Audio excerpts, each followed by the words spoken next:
Today is a great day for the people of Villanova La Sundsvall. We in the local team, Burgas of Villanova, have in fact managed to win the first day.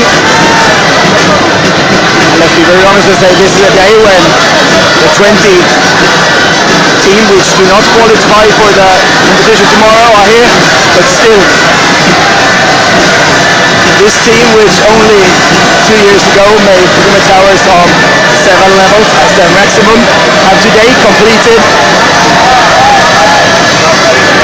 4 towers of 8, 3 towers of 8 levels, and look how we are fighting here. Very well done, Sergi, I'm so impressed.